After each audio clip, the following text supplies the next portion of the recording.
Um, I'm missing coming down to Irvine. I think some know that last time I came down, I flew down. I came the night before, and I took a surfing lesson.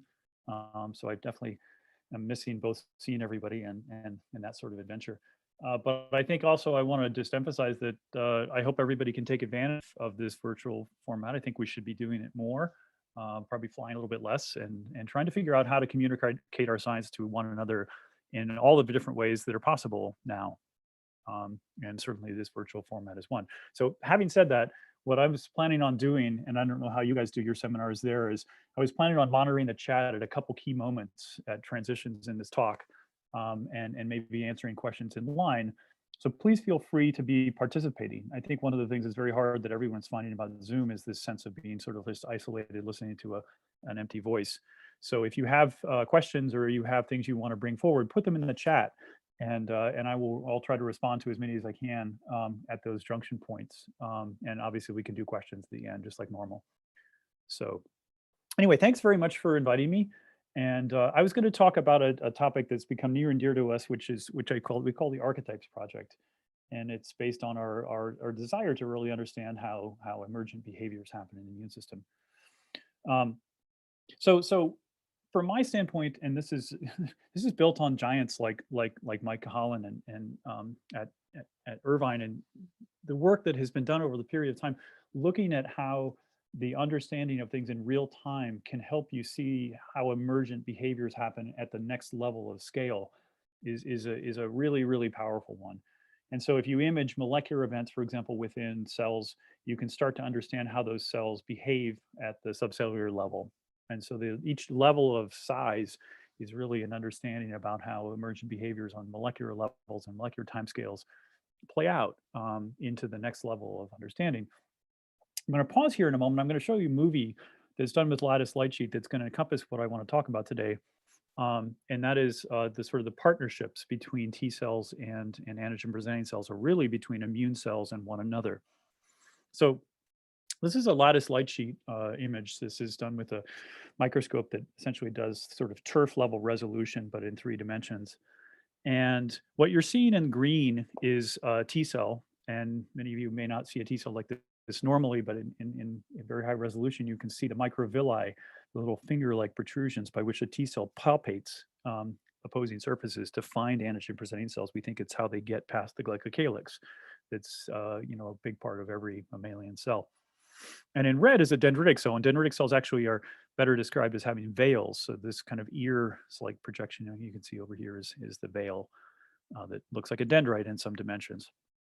And so as this movie plays, you'll see the palpation of the T cell. This is what we think about, T cells trying to find antigen presenting cells, and you can see how it's pushing on the surface with little different fingers. But if you break this apart, I think the thing that also becomes apparent is how much the antigen presenting cell is melding itself to the surface of the T cell. And what's important about that, I think, is to remember that when you want to be a system that's about communication, there's this partnership where the cell, on one hand, this cell can push into this to find information, but this one may want to have that information be seen. And so really, when we think about why the immune system work, it's because these partnerships work. Okay, so going up a level of that, once you start to think about how cells work, then you're really into the domain of thinking about how they work in tissues, how they work as aggregates and collections. And this black area here is a tumor surrounded by a series of immune cells, and I'll come back to that a little bit later. And then the final emergent behavior of how that happens is really that of you can call the feet up, feet down, the clinical response. And this would be survival of cancer patients over time, here with checkpoint blockade, giving you the long tail, about 10 to 20% of people with CTLA-4 alone, for example, anti-CTLA-4 or anti-CTLA-4 plus PD-1, giving now in melanoma about 50% of people responding. And that's obviously a big driver for our interest in this entire spectrum of biology.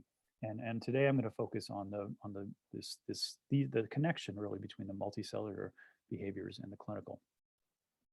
And when I usually talk about this, I sometimes do or don't show this particular slide that reminds me why it's important to image things and to look sort of at things that you really may think you understand, but probably don't. And I'm reminded then of a slide that Art Weiss put together in the 90s that showed all the T cell receptor molecules that were known, the T cell receptor itself, CD4, LFA1, CD28, et cetera, and their cognate receptors on antigen presenting cells. And to be honest, this was it. This is what we knew. If you do this same slide right now, we have hundreds of receptors, and to be honest, they're all being targeted by drug companies to see if we could make T cell responses better or worse. But a little one came along that was CTLA-4, and I'm going to rush through this, but point is that once you make an antibody to something, you can show, for example, that CTLA-4, if you're stimulating T cells with a T cell receptor signal and you add in CD28 signal, you can get them to co-stimulate, which is what was just being understood at the time. But if you start to titrate in on this axis, CTLA-4 signal, then you could really drive things back down. And that really was the basis for which it made it simple to say, well, what would happen if we put that antibody into mice?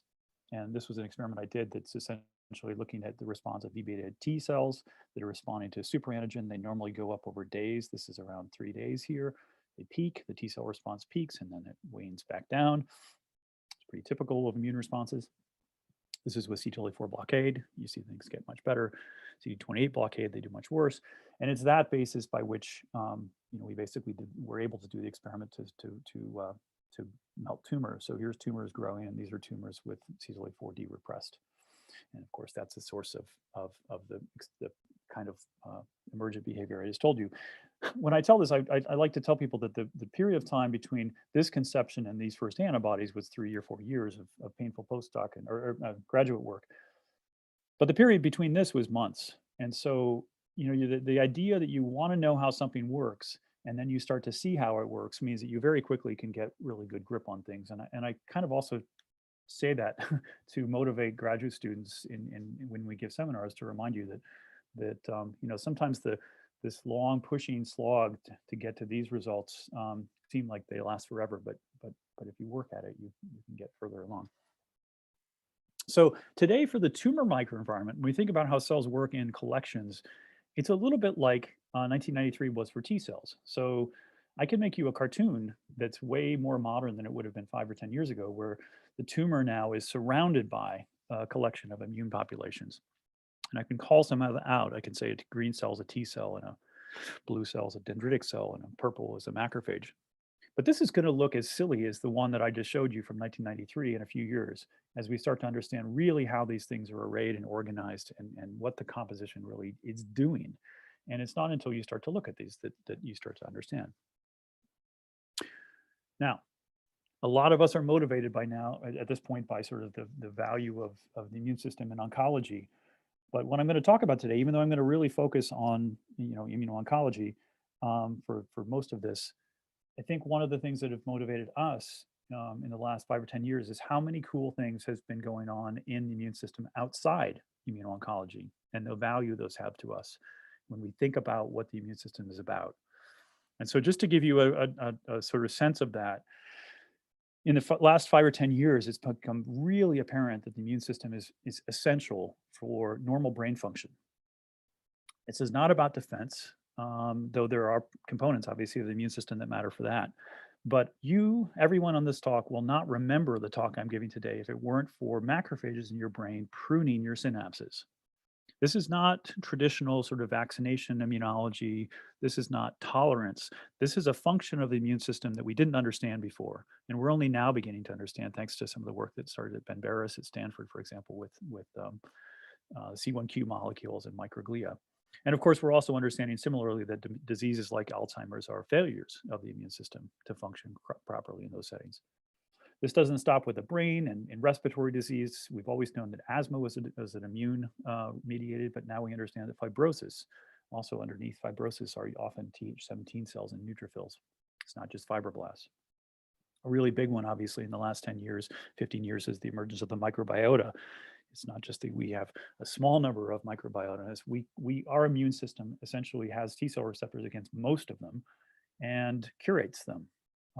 Really keeps collections of them that allow us to have a much broader genome than we possibly could have if we just had the 20,000 or so odd genes that we're born with. Arteriosclerosis, another example. Anyway, the list goes on and on. There's the point where we're seeing that the immune system has these really divergent functions that are beyond the ones we understand. And a year ago, Adriano Mujal, a graduate student in my lab, and I wrote a perspective on this for Science, where we remind ourselves that in the past, if you read textbooks about the immune system, you'll read this kind of idea that the immune system oscillates in a single line between tolerance, the point where your immune system just doesn't know about things or doesn't respond to them, or destruction or immunity, where your immune system is eliminating cells. And what we're realizing, and what I just showed you, is this huge spectrum that lies between those two poles. That consists of, for example, an immune system that regulates commensals by having Tregs and Th17s and cells that are against those. Some of those same cells, like Tregs, can be involved in another kind of response. For example, we understand now that Tregs and myeloid cells are essential for fat metabolism. So you find them in adipose and you find them in the liver. Macrophages together with T cells can be involved, as Zena Werb has shown, in, for example, mammary development. And I mentioned the brain. So what we've started to think of is moving up the emergent behavior spectrum that I introduced towards something we call archetypes, which here we're defining as not just a single cell type or a single T cell specificity, but collections of cells that exist in linked states across tissue types, probably following some sort of evolutionary design that's related to the things that are shown at the top of these. And it's really a higher level of abstraction than a single cell. It's a kind of a recurrent motif. And as we go into cancer immunotherapy and we think about the immune system that's been built around tumors, it really becomes important to understand which of these, if one or more, the immune system has tapped. So while that's going on in this sort of inner zone, the things that we really want in tumors consist of various forms of antiviral immune responses, or ones that we traditionally classified in that way. So for example, I'm going to show you some of the data on CD8 T cells and CDC1s and NK cells as a collection of cells that together give you the potential for anti-tumor immunity. And we'll look at that as it sort of relates to the idea that there's other ways to get rid of tumors that might involve, for example, CD4 T cells, stimulatory CDC2s, and other populations. So this idea of thinking of the immune system as potential modulatory sort of allied systems is what we're referring to here as these archetypes.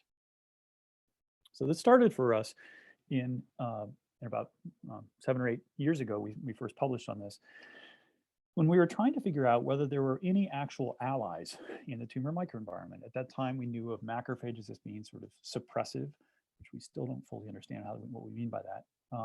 But we knew that T cells were in the tumor microenvironment, and we've known for 30 odd years that the T cells that you pull out of tumors are tumor specific.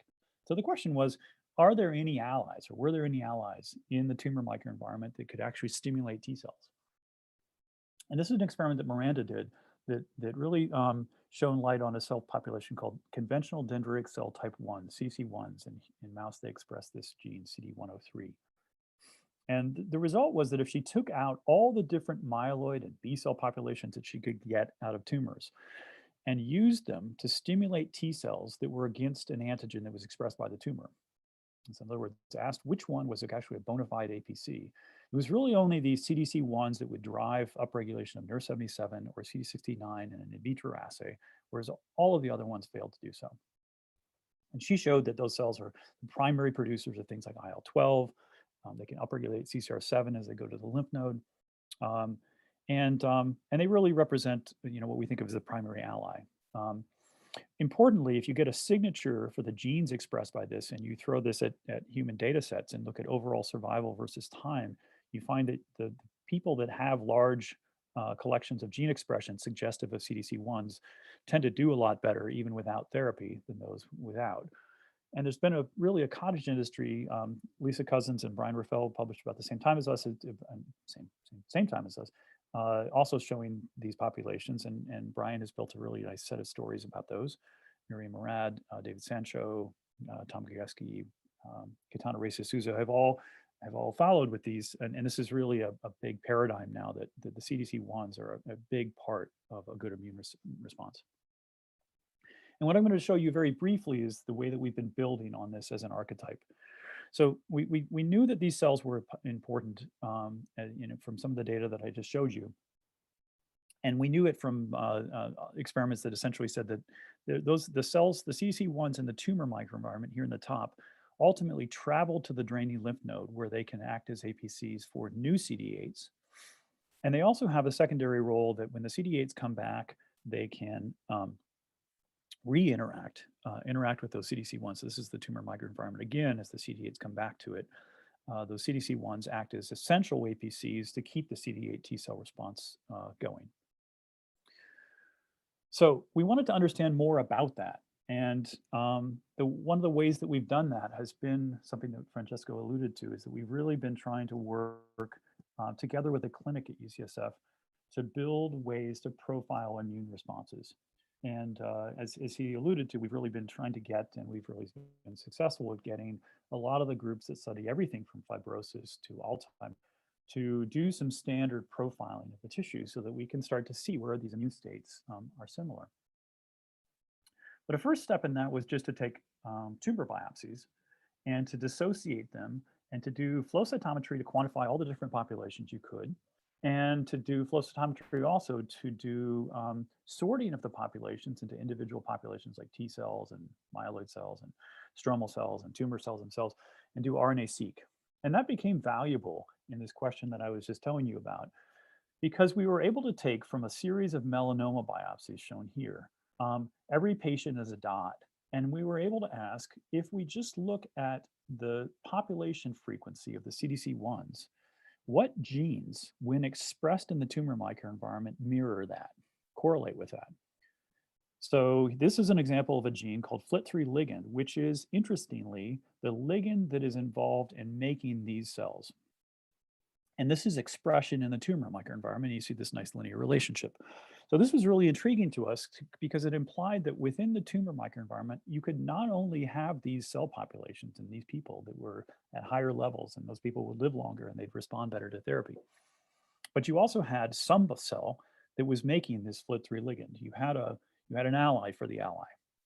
And so it just so happened that we just, and for kind of almost different reasons, had made a Rich-Loxley style FLT3 ligand reporter mouse. And that's basically using the FLT3 ligand locus and importantly inserting TFP, the teal fluorescent protein. And so when we put tumors into mice that bore this, we found really no expression in the cell types that people had already postulated that FLT3 ligand would be important in. But we did find them really highly expressed in lymphocytes. And so the green here is the TFP and the TFP reporter, and the gray is a control mouse, a non-transgenic or non-knock-in. And this is just quantifying that, so you can see that the NK cells, you find profound RNA expression for the FLT3 ligand, and CD4s and CD8s some, and B cells a tiny bit. So this brought up the idea that the very cell types that CDC1s should try to stimulate, notably CD8s and NK cells, might actually then reciprocally carry the ligand that keeps those guys in large numbers. So we wanted to test that. So we're in mice now, and there's a convenient strain, IL-2 receptor gamma C knockout, the common chain that loses all lymphocytes. And if you give those tumors, you find the IL-2 receptor gamma C knockouts really don't make CD103 dendritic cells. So you do need lymphocytes to get that population. You don't, as a control, for example, need those to get other kinds of dendritic cells like CD11Bs.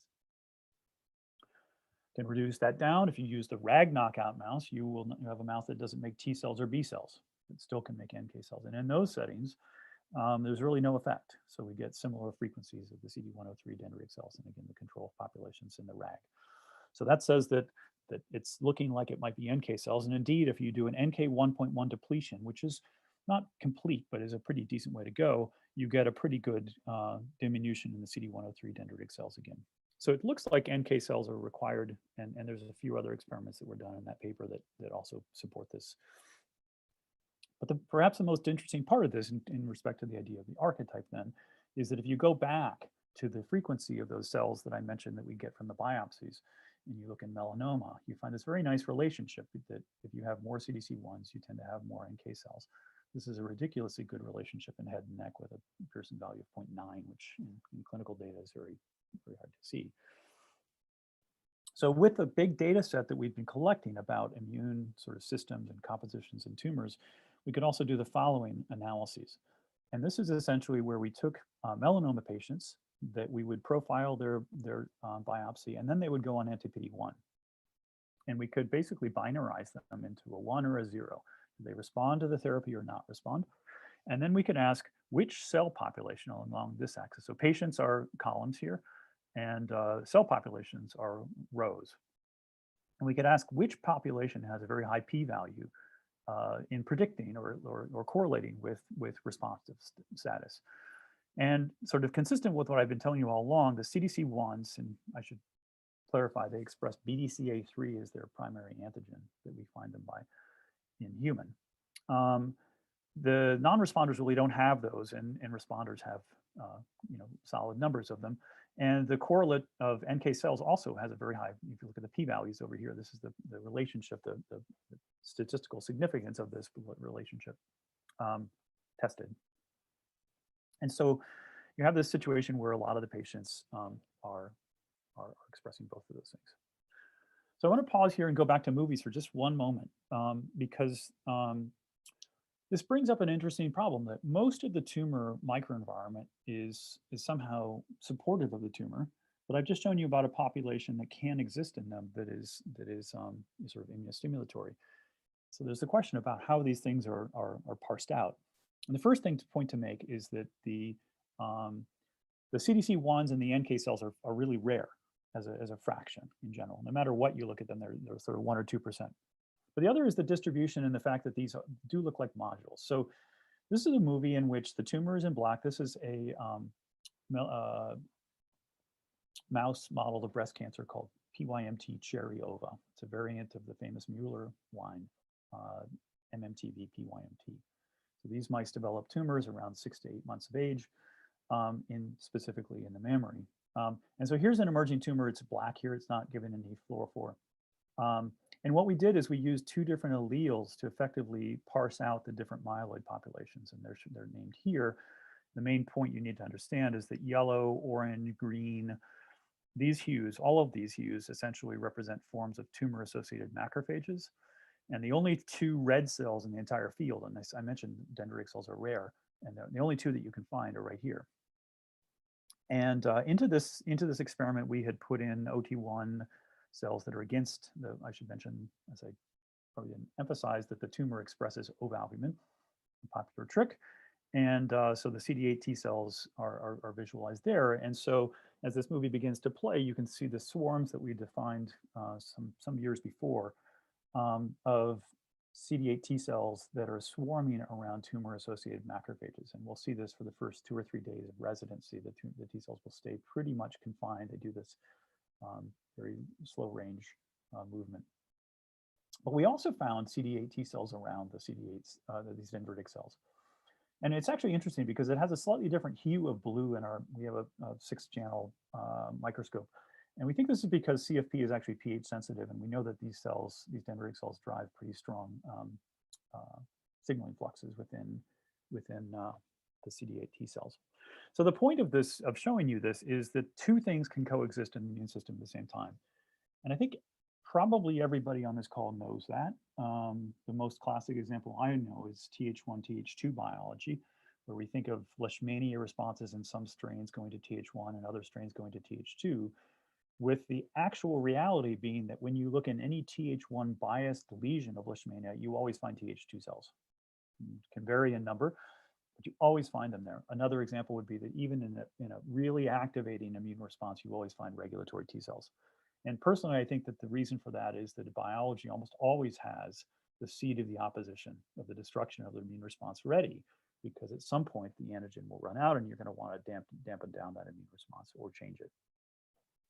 Okay, so what I've shown you so far with the CD8 story is this idea that there is a definable collection of cell types. And this is, I'm now going back to the cartoon I've shown you before and emphasizing now this top left, that NK cells through the delivery of FLT3 ligand can give rise to this kind of like archetypal selection of cells that work together with CD8 T cells, both to prime them and to re-stimulate them.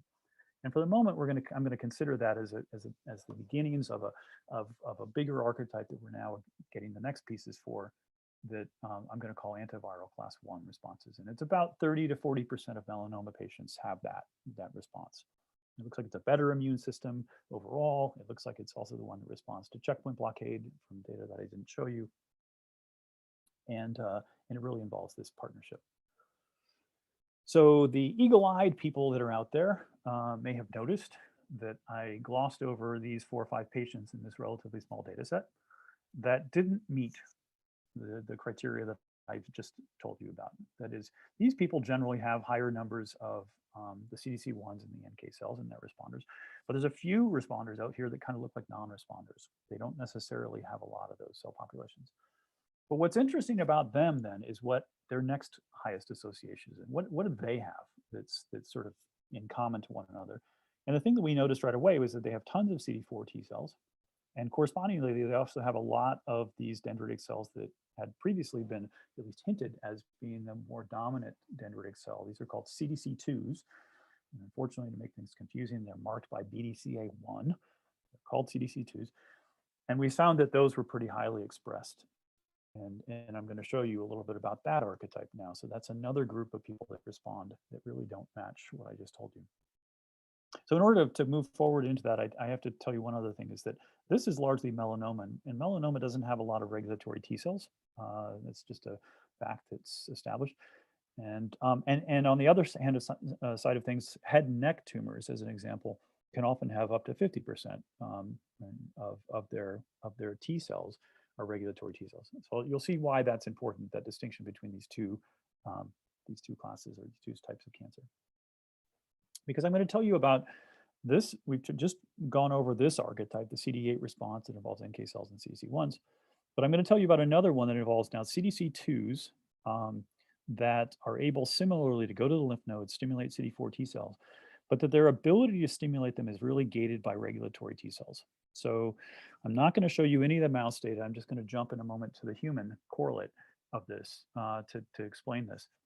But the result in mouse was pretty clear that if regulatory T cells are present, they suppress these CDC2s, not so much their complete ability to traffic, but when they traffic, they produce dud CD4 T cells. And when you get rid of Tregs, these CD4 T cells are made in higher numbers, and they come out with a phenotype that's much better in terms of being ICOS high and PD1 low, and they lead to rejection. And so a mouse model basically produced sort of a picture of that archetype. And we started to then go back into now head and neck cancer, where we have Tregs can be present. If you looked on that graph that I just showed you with the dots for the head and neck, there's a pretty wide distribution. Some people have low numbers of Tregs and some people have high. And so now what I'm going to show you is a sort of elaboration on, again, the sort of diversity of tumor microenvironments that exist out there. So on this axis in head and neck patients are the presence of these CDC2s. These are again, the dendritic cells that can stimulate CD4s and are subject themselves to regulation by Tregs. And on this axis are the percentage of Tregs. I'm going to use I'm going to walk through the various different panels of this slide, but I'm going to use it as a demonstration of something that also has been a conundrum. And that has been that in the past, if you look in tumors and you ask about those tumors that are Treg rich, here is blue, every dot is a patient again. You can see patients again that are Treg positive, those that are Treg negative. And in the Treg negative, you can see that it very easily parses into those that are high for the CDC2s and those that are low. And we've just color coded that to make that easy, but I think even without the color coding, you'd be able to see this sort of square matrix. So if we take the patients and we just consider the ones that are that have CDC2s or don't have CDC2s as a single class, and we call them green, and we plot that down here, we get this result that a lot of people have seen in the last 10 years about Tregs, and has been a huge conundrum. And that is that if you look at Treg negatives versus Treg positives, their survival is often very similar. And this makes zero sense if you just think of Tregs as being regulatory cells, because you would expect that Treg positive people would do a lot worse than Treg negative. In other words, that their immune system would be more dampened. But if you take this apart instead, the way that I've just been describing, and say, look at these populations that have the CDC2s that they need in the first place, these are the red people, versus those that actually, for whatever reason, don't even have that. They don't have the ability to build a good CD4 response. Then the survival of the same patients, it's the same patients that's just now parsed, those people that have CDC2s, have the cells that can stimulate CD4 immunity, do way better than those that are also Treg negative and don't. In fact, they do way better than the Treg negatives now. So the world starts to make sense if you understand what it is that's being regulated by Tregs and whether that cell population is there or not in the first place. And as promised, I'll take you through this. So if you look at these same people, right? So the blue people are ones that have their CDC2s, but they're regulating the CD4 numbers. They're here. If you get rid of Tregs effectively, you find the same result that we showed in mice, that you get more CD4s made. If you don't have the CDC2s to make CD4s, you get less CD4s. So this is fraction of CD4s versus those people. The phenotype is really demonstrably different. So you can really see how the red people, their CD4 populations cluster as being PD1 low and typically ICOS high. And you can really see how the blue and the purple, the pink people cluster really similarly. And in interest of time, I'll skip this panel actually. Okay, so this brings up this concept of archetypes of immune systems and tumors in general. So I told you we started with melanoma, the idea of CD8 T cells having partners, CDC1s and NK cells, and that gives good responsiveness and overall responders to checkpoint. And I've just told you about this archetype that's the antiviral class 2, that's CD4 T cells, stimulatory CDC2s, typically few Tregs, and these guys also look like they're responders to checkpoint blockade and have decent overall survival. And then there's this population of regulated versions of this. And then there's the rest of the world. And what's interesting about this is how this parses out then in different diseases. So in melanoma, for example, about 50% of people respond to checkpoint blockade. And those 50% look like they're these two classes. They have people that have decent antiviral class 1 sort of archetype presence, this combination of cells, or similarly for class 2. Head and neck, we never find this antiviral class 1 population. Head and neck seems to be a very CD4 based tumor type. And what we do find instead is a population that's around 30%, 25 to 30% of patients look like they should be responders. And so far, that's about the frequency that we're seeing with checkpoint blockade in head and neck. And then there's a population of here that we could at least imagine that if we could get rid of their Tregs, they would actually convert to this, and then they would be responders. So this is a way to start to understand cancer then not as a collection of individual diseases as much as individual sort of immune compositions and thinking about how those work. So I'm going to pause here and just see if, give people a moment. Where's the chat going? And see if people want to stretch and pose questions. So Mike asks, what are the therapeutic implications for manipulating Tregs or DCs given the results you presented in the Cell paper? Anything cooking in the clinics with adoptive cell therapy or checkpoint inhibitors? Yeah, really good question. So if you go to the slide that I have up at the moment, there are drugs that are being made, for example, at BMS has devised a form of IPI, which is the CTLA-4 drug, that mimics a feature of the antibody that I made that both blocks inhibitory signals and actually turns out to have a secondary effect of depleting Tregs. And there's a separate company that's doing this using the IL-2 receptor antibodies. So to me, those are interesting combination therapies because that could convert this class 2 regulatory component where you have CD4 immunity as the predominant grip you seem to have on the tumor. You have CDC2s being made in those patients, but they're regulated. So those drugs that hit Tregs could be very useful even if you use them at really low dose or you use them in sequence so that you proximal to giving traditional sort of checkpoint blockade, you drive down the Tregs, even if only temporarily. And in that window of time, you come in with traditional checkpoint blockade. So I think those are examples of therapeutic applications of this that I think we can start to think of rational drug design. And one way of I conceptualize that is I think of some of these states as being ones that like puddles that you can jump between. And this one is a reasonably easy one to imagine how you would transition between that. So as we think about how we're going to get somebody past all the puddles to cure, we know how to cure a certain thing. We know that checkpoint blockade can work in this setting. So then how can we get these patients to jump into this state? Nilamani, good question. Is head and neck tumors associated with any viral infection? So head and neck for sure, a good portion of them, sometimes 50% or so, are papillomavirus And of course, we may see fewer of those in the next generation since we have vaccines that lower that. Now, having said that, the relationship between HPV positivity and negativity for the things that I'm showing you is relatively limited. There's not a big connection. What there is, and I'm not going to show this data today, but I can tell you, there is an interesting relationship between HPV positivity and negativity and the sort of the purple state. That is we kind of think of these ones that I've just shown you as the accessible, checkpoint responsive, or sort of their states, the archetype that's the little gem that we want to get out. But at the background behind that is the immune system that is there, that's in place. And there are connections between that and whether the patient had a history or shows gene expression still from HPV positivity. Francisco asks, do you know which DCs activate Tregs within tumors? Does it vary by tumor type?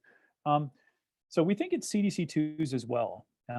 So this is a source of what is almost certainly a bifurcation, that if CDC2s can activate CD4s or could activate Tregs, then you have the situation, of course, where the more Tregs you have, they could dominate that CDC2 such that the CD4s come out in this sort of crappy state. And that may be evolutionarily really important to make an immune response that is maybe like the one you want against commensals, that curates the peptide producing whatever it is, organism, but doesn't necessarily get into a cytolytic state against it. And the reason we think it's CDC2s is because if you give GM-CSF, which upregulates CDC2 numbers, the very first thing that rises is Tregs numbers. And that was in our most recent paper on this.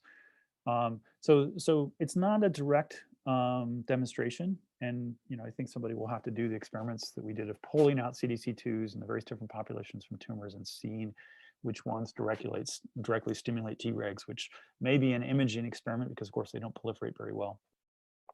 But we think it's CDC2s. Now, whether there's subsets of CDC2s that are maybe a little bit better at stimulating conventions of CD4s or not, we don't know. Amit asks,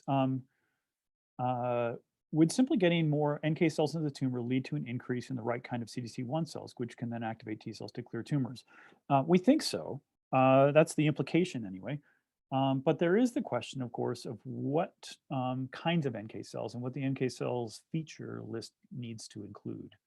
And I'll point out that when we published our story about FLT3 ligand being an important feature of the NK cell's ability to stimulate the CDC1s, Caetano and Reyes Souza published a very parallel paper that says that NK cells and CDC1s communicate by virtue of sharing chemokine receptor pairs.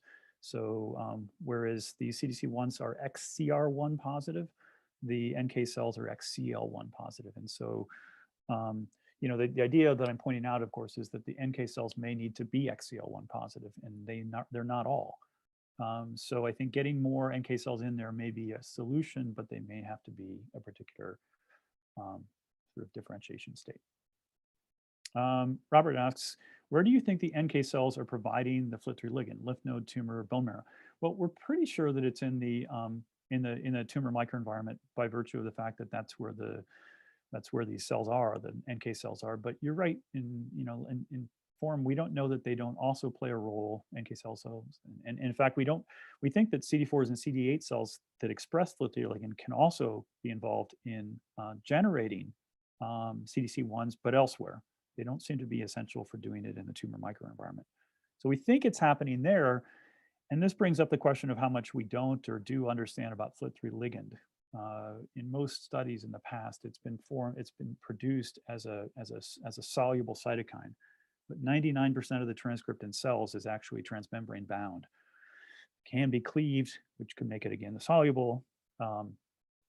But to my mind, I think there's a pretty big question about all the different ways that FLT3 ligand can act locally versus globally. Francisco asks,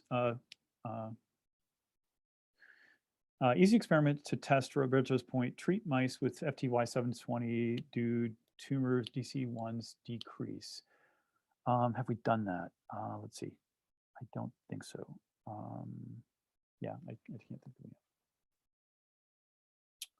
Okay, all right, I'm gonna move ahead. But particularly students, postdocs, everyone that has questions, feel free to enter them. You can say, don't say my name if you don't want to be named. So what I want to move to is a technology story that will be the last part of this talk. And this is has been a longstanding problem. Mike and Francesco and others at Image will recognize this problem, that you can see what you've set out to see in imaging. You can label the things that you're interested in seeing, and you can sometimes see more by inferring the brains of your T cells, the brains of your myeloid cells, or the brains of the tissue. But it's always been hard for us to really just to get a holistic sense of everything that's going on when we watch something. And so I'm going to start you with the sort of the very one of the more recent ways that we understand cell populations, and that's by high dimensionality reduction, UMAP or TISNE representations. So here, for example, if we take all of the myeloid cells from a B16 tumor, we can UMAP represent them and really easily call out, by knowing our favorite genes, the monocytes that lie over here, the tumor-associated macrophages that lie over here, some very sort of stress-activated macrophages that lie here, various CDC populations, including the activated CDC1s that express CCR7. And we can do very cool tools to understand how the cells are sort of exist in continuum with one another. For example, if you do what's called a monoclonal analysis or a pseudotime analysis, you can lay out all the cells and say these are the ones that are most similar, and they get different and are different, and then we start to see these populations play in, and then we start to see the tumor-associated macrophages. And you can obviously represent that as a single pseudotime line if you want. So this is the level to which things like single-cell sequencing are allowing us to see the diversity of populations that exist, and maybe how they're most similar, either by some aggregate measure of gene expression, or if you want, you can have these obviously anchored on your favorite genes. Problem is that if you go into imaging space, you can only put so many colors typically into the imaging space. And you can see that for example, a colorectal, this is a human colorectal biopsy, and here's some antibodies that we use to live image this. You can find that the tumor microenvironment is really different depending on where you look. And so here's an example of a space where the HLA-DR positive myeloid cells are really distinctly segregated from the CD8 cells. Here they're more mixed. Here they're more mixed, but they have collagen surrounding them. There's at least 3 microenvironments that you can pull out just really quickly in there. And then the question is, like, which of the populations that I just told you about that are distinct are represented in here? So we wanted to understand the relationship between identity of the populations in the tissue and their neighbors. And we wanted to understand the spatial localization of gene expression. And single-cell sequencing doesn't allow you to get spatial.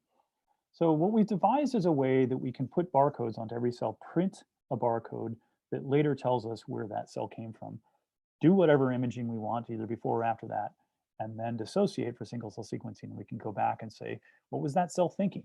Or who were its neighbors and what were they thinking? Why did this biology happen here and not over here? So the way that we've done that is to essentially take advantage of an antibody or a linaceric acid moiety to insert a heteroduplex piece of DNA, to which we can print and base pair other oligos on demand. And the way that we make this on demand is that the 5' overhang of the oligonucleotide that we first label on the cells is multiply blocked with a photocage. And so what that effectively means is that were we to bring in this O1 prime region that would normally bind to the red O1 region here, it won't bind because it's blocked. So if we lay a lawn of cells down with all this on it, we wouldn't be able to print them. But what we can take advantage of is spatial illumination in the microscope. So normally when you illuminate, you will shine a beam of light onto your sample that evenly illuminates the sample, say with blue light here, and then if it fluoresces, it comes back and goes through a dichroic to a camera as green light, the fluorescence wavelength. But the same microscope that's meant to image in this way can also send an image. So for example, if we send an ultraviolet 365 light into a digital micromirror, the same kind that would be used to in your LCD projector if we were live right now.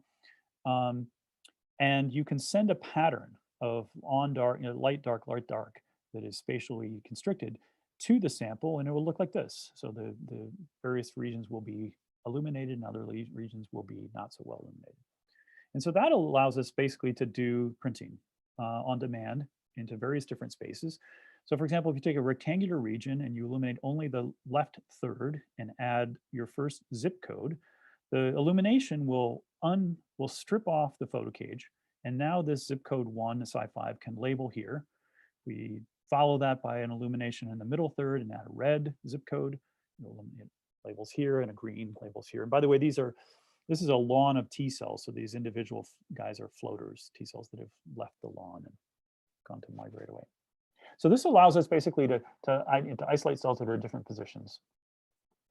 And what's really cool is you can do this as a chain reaction. So I showed you where the photo cages are initially laid down. If the incoming print, the zip code that carries obviously a sequence that we'll be able to use later, can contain the fluorophore that I just showed you, what have you, is itself carries an overhang region that is blocked, then you can come in and do this repeatedly and add on. So the way that works is if you have a lawn of cells and you eliminate exactly half of the lawn, let's say, so the left-hand side, and you bring in a blue zip code that's got its own overhang, you get this. So the left-hand side has been coded, now is being illuminated in the first round. But now if I illuminate again half, but I do it as a bumblebee stripe, and bring in a red print, I end up with a nothing, red only, a blue only, and a red blue. And if I do that again and I bring in an oligo only to the top half, I end up with 8 regions. And the formula for this, by the way, is 2 to the n, where n is the number of print cycles. So if I wanted to get 256 regions, I would have to do 8 prints. So that's way better than 256 prints. And this works to really arbitrary dimensions. This is printing where, for example, we printed it something more like 20 micron squares. See the blue cells here, they're really only expressing the blue zip code. These ones never got printed to, as you can, if you look at the pattern up here, they don't really express any zip codes. These ones are blue-green, blue-green, green only, etc. So we can basically, this measurement here is something that we can do in single cell sequencing space as we pull the cells back out, and it can tell us where they came from. So I'll just show you a brief couple of proofs of concept, and I'll come back to the tumor microenvironment in a few. So the basic zip code workflow is you make a movie, you print barcodes, you dissociate the cells, and then you use sequencing to basically both read the RNA of each individual cell, but also the zip codes to tell you where that cell came from. And since that all happens in a single droplet, you end up with them being linked. So you can go back and forth between physical space and gene expression space. I'm going to skip through these. These are sort of the GUIs that we wrote for that. And I'm going to tell you about a model of wound healing as a first sort of run at this. And so in wound healing models, you might take an NIH3T3 monolayer and scratch it. And over the next 12 hours, gene expression will upregulate and the cells will start to migrate to close the wound. So what we're going to do is we're going to label those regions and watch them. So if you watch the actual migration, you'll see something that the gene expression will, I think, corroborate. So the cells at the leading edge of this migrate, and they migrate into the space. But if you look behind the leading edge, you find a lot of cells that are boiling. And they're boiling because they're actually pulling up off the plate and they're dividing, and then they set back down. So the strategy for healing a wound at this level seems to be migrate into the open space and then make more cells behind that border in order to fill in the volume.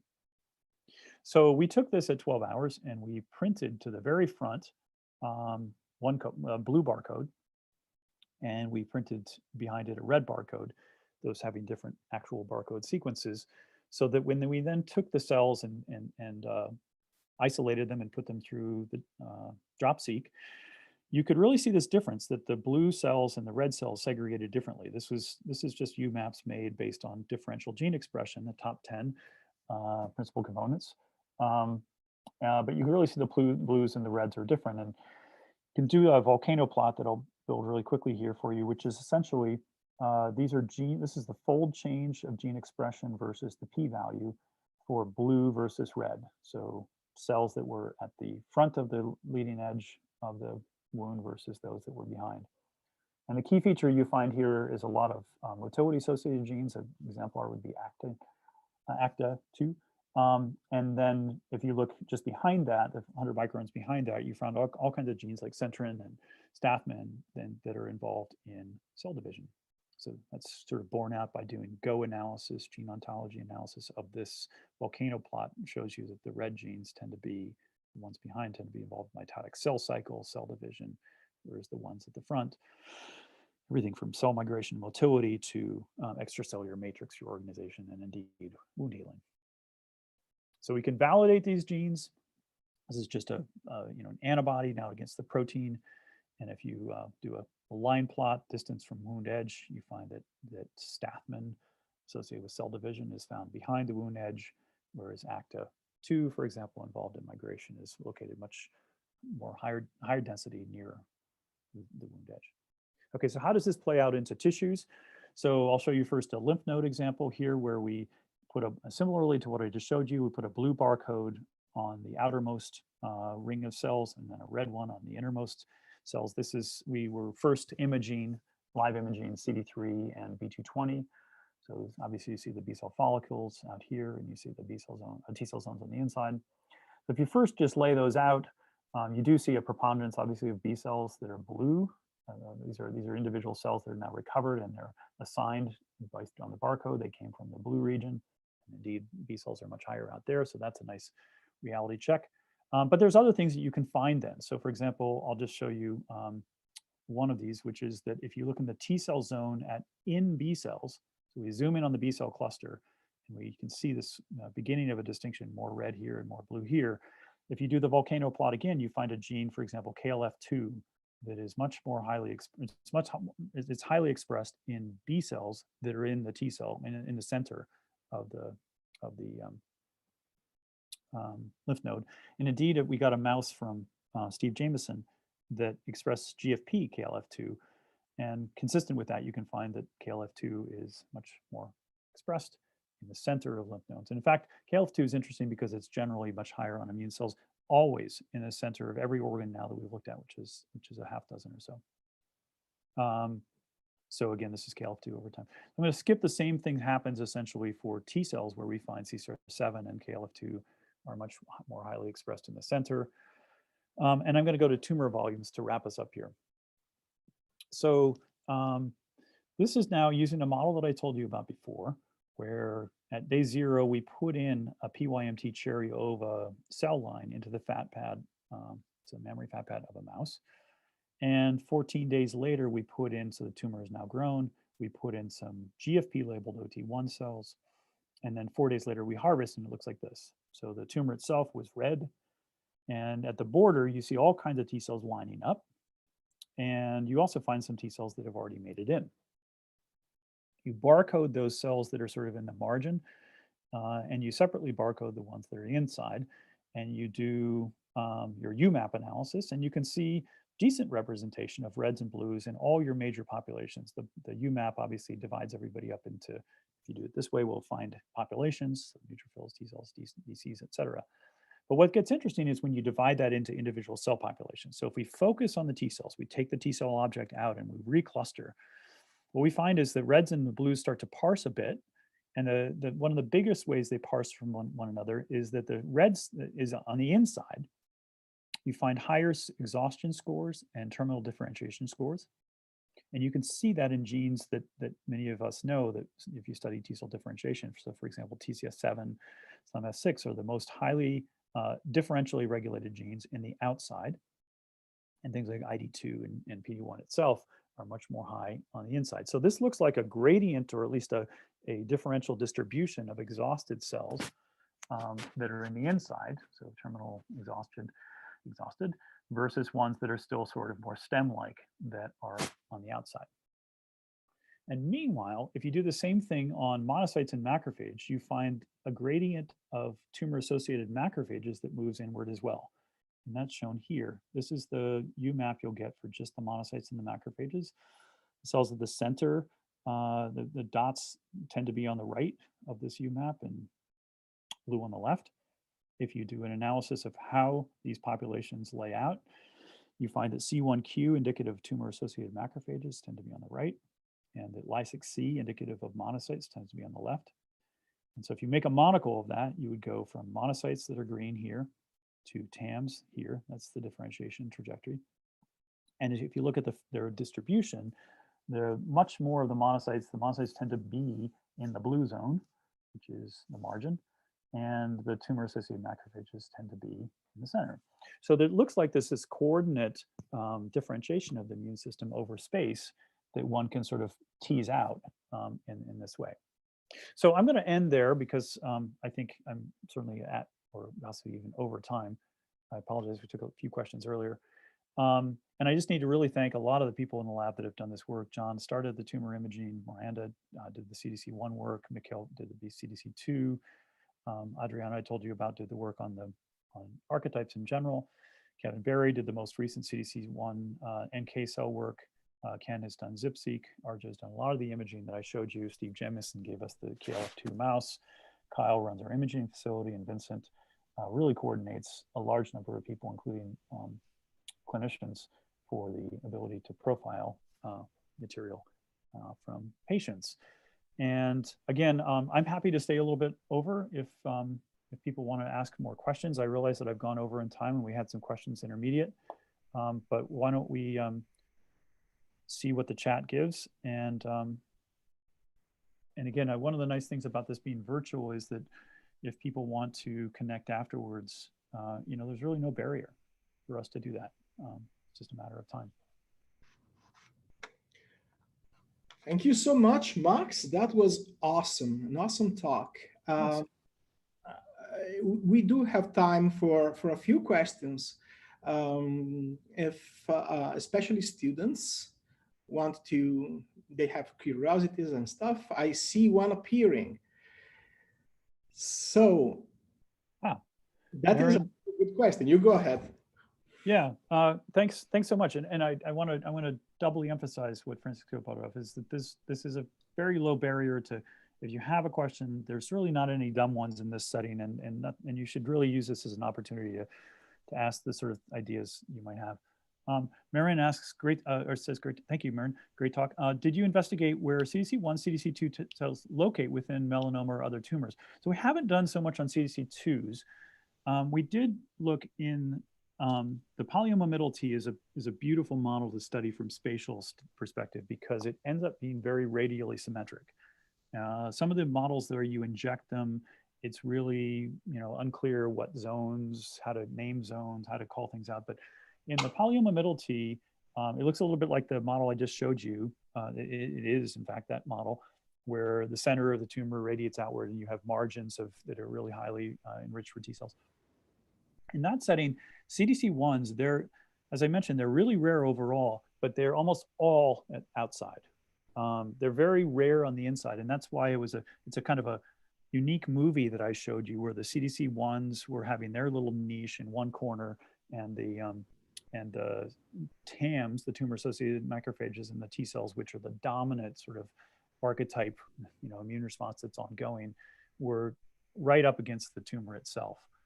And so we've thought that possibly this is also an important feature, that the CDC1s are not only low in frequency in cancer, and so the dominant immune response is driven by things like tumor-associated macrophages, but that they're also marginalized, literally, that they're pushed to the outside. So if a CD8 T cell wants to get restimulated to go and become more and more cytolytic, it essentially has to go almost leave the tumor, go to the outside and then get restimulated. It's not going to find a lot of good APCs for itself very locally. CDC2s we don't know as much about. We just haven't done as much of the spatial studies of those yet. But that's I think the spatial question is one that is super important. Francesco, I'm sure, concurs, and Mike too, that this idea that some immune populations and their cytokines are like carpet bombed. They're going across the whole entire organism. But some things, it really matters whether one cell and another cell have an axis of communication, and how profound and frequent that is. I think is a big part of why immune systems work. Okay, Roberto, Do you think the exhausted T cells positioning, stem versus terminal, also occur in other tumors like melanoma? We do not know. It's a good point. We've really only done that in this particular model that, as I mentioned, is also pretty highly stylized in terms of being somewhat symmetrical. And there are definitely tumors, especially early ones, where that is harder to work out, but I don't know. Thanks, Mike. I'll see you tomorrow. Yeah, so this issue of spatial distribution is seemingly really important in terms of why biology works on the whole. Some people say that biology is just spatially organized chemistry. Yep. All right. Maybe may I ask a question by voice? It is actually of course easy to me. A couple of curiosities about the platform that you presented in the last part of the talk. Mm-hmm. So it looks to me that, I mean, it would be very, very cool if one could actually apply, you know, all this zip code DNA in vivo. But then I don't know if you can do that sequentially. In other words, can you wash out the first zip code, then inject a second one, and so on and so forth to recapitulate the experiments you did in vitro? Yeah, so we can. So, but you know, I should just be, well, two things, by the way. If anybody's interested in that, this is you too, Francesco. We have a little bit of a kit that we're making to give people a few oligos in the starting point. You obviously, once you know the sequences, you can just build your own. Yep. So there are two things that are important about what you said about the spatial. The temporal absolutely works. So you can definitely take tissue and you add one oligo, you uncage where you want, you add oligo 1, and then you wash it out, and then you add oligo 2. So that there's no, as far as we can send, real difficulty there. There is, however, two things. One is an opportunity. Is that if you add a label to the region over here, you can do a slightly different experiment than one we said before. You could wait a while and see if some of those cells migrate and then relabel. And so you can say which cells that were originally in a red zone are now in a green zone, right? Because they'll be red-green. However, the second point is that this is DNA. Yeah. And DNases are around, and DNase is also a component of some people's digestion cocktail because it keeps cells from clumping. So this does not come with no cost. You have to be, judicious. And some tissues have more inherent DNases floating around that will eat up your label, just like any other fluorophore, any other way you label things. So there's a temporal limit to how many kind of cool things you can do that are sequential, where you're using time as part of the labeling method. And there is also, just some issues that you need to be aware of when you think about, will my tissue do this? Like if you need to have DNase to do your digestion, then if this continues to build and we want to do more, we'll just have to, start using some of the very expensive, but, less digestible oligonucleotides. But for the moment, we're using conventional ones. And so it does have that caveat. Yeah. I think we have one last question from Kirsten. Hi. And to everybody else, I will forward the further questions to Max directly. So yeah, that's great. Yeah, and feel free to email me others that want as well. You can go through Francesco or me if you have questions. So there is something nice about these virtual things, is that there's no reason why you can't do that. Okay, does the entire tissue get printed as opposed to a single plane? Good question. And can you use that to study tumor heterogeneity and the immune response to that? Very good question, Kristen. Yes, you're limited in single photon excitation as to how far you can even get in.